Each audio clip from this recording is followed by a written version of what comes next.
This human system in yoga, we look at it as 5 sheets or 5 layers.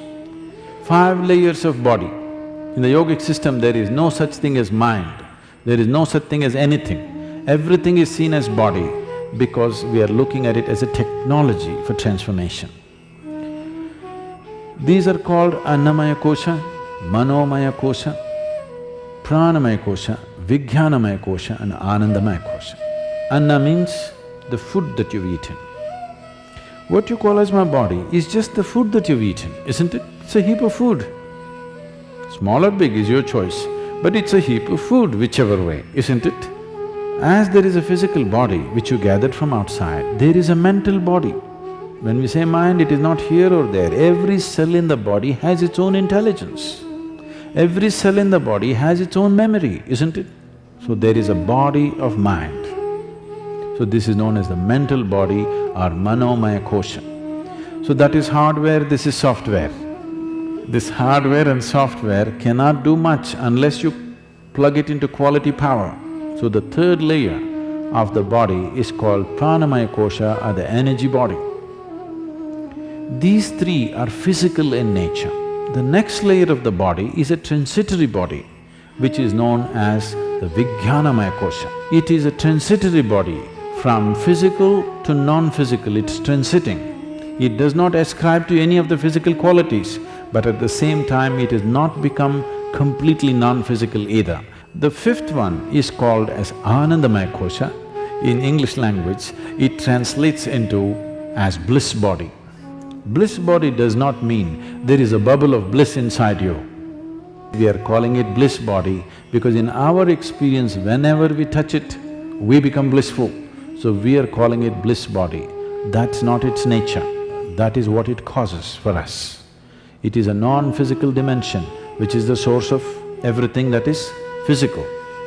If you align the physical body, the mental body and the energy body in proper alignment and balance, there will be no physical or psychological ailments within you. It is just a disaligned state which causes all kinds of problems. When body comes to a certain ease, there is no dis-ease. So if you align these things, only then you have a passage, you have a possibility of touching the Anandamaya Kosha, where blissfulness becomes a natural process. It is not that you're blissful about something, you're just blissful because that is the nature of life.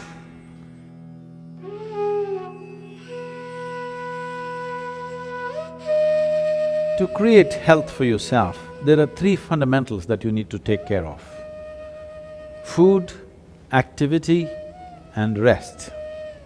When it comes to food, one of the most important things that you must be conscious of is, on a certain day when you eat a certain type of food, whatever you eat, you must consciously notice how quickly does it digest and become a part of yourself. Any food that you eat, if it lasts over 3 hours, that means you've eaten bad food and that is something to be either avoided or reduced in quantity. If food moves out of your stomach bag within 3 hours, this means you're eating something that your system can handle efficiently. It may not be the best food, but your system is able to handle it. And between one meal and the next meal, if you create a clear gap of 5 to 6 hours, and in between if there is no other ingestion, you will see the cleansing process in the system on the cellular level, cleansing will happen. This cleansing on the cellular level is most important and significant for a healthful life. So between meals there must be at least 5 to 6 hours of space. If you're over 30 years of age, 2 meals a day, 2 good meals a day will suffice.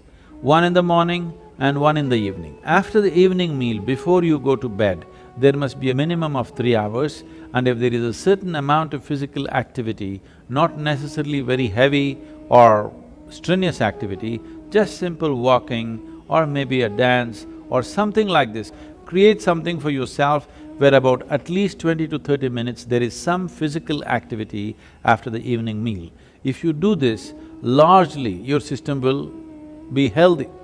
If one goes to bed with food still inside the stomach bag, a certain level of inertia is generated in the system. This inertia, physiologically, it's like accelerating towards death. Death is ultimate inertia, and if you go to bed with stomach full, one thing is it generates inertia, another dimension is the stomach bag is full means it will create pressure on other organs in the abdomen region. This will also lead to various kinds of health issues. It's very important when you go to bed, again, food has moved out of the stomach bag, that the bag is not heavy to put pressure on. As you sleep in different postures, it should not be putting pressure on the rest of the organs. When it comes to activity, in this brief time, I don't want to give you an exercise regimen. The simple thing that we need to understand is, our body is capable of bending forward, bending backward and twisting sideways on either side. This much activity must happen, whatever we do, in whatever form. If you do classical Hatha Yoga, that is the best way to do it, scientific way of doing it. If that is not yet in your life, you must somehow make sure every day you bend forward, backward and twist both ways and squat, so that stretching of the spinal column will happen. This much activity is a must for everybody on a daily basis if we want to keep the entire system in a healthful state, particularly your neurological system, which will be an issue as one ages. The volume of rest that an individual needs is determined by various factors. One important factor is the type and the volume of food that one consumes. When I say the type of food, you must experiment with foods and see what type of foods cause maximum heaviness within you, what type of foods will leave you light and agile. If you make sure at least 40% of your diet is fresh vegetables and fruits, you will see the lightness in the body will come, because what the body needs is restfulness, not necessarily sleep. Most people understand that sleep is the only way to rest. No. As you sit and stand, you can either be restful or in a state of agitation or in a state of inertia. If you are in a lively state of restfulness, moment to moment in your life, the volume of sleep you actually require will come down. The lubricating fluids in your joints tend to settle down and are not in circulation. So when you wake up, body is demanding you first lubricate your joints. Directional movement is a simple way of doing this.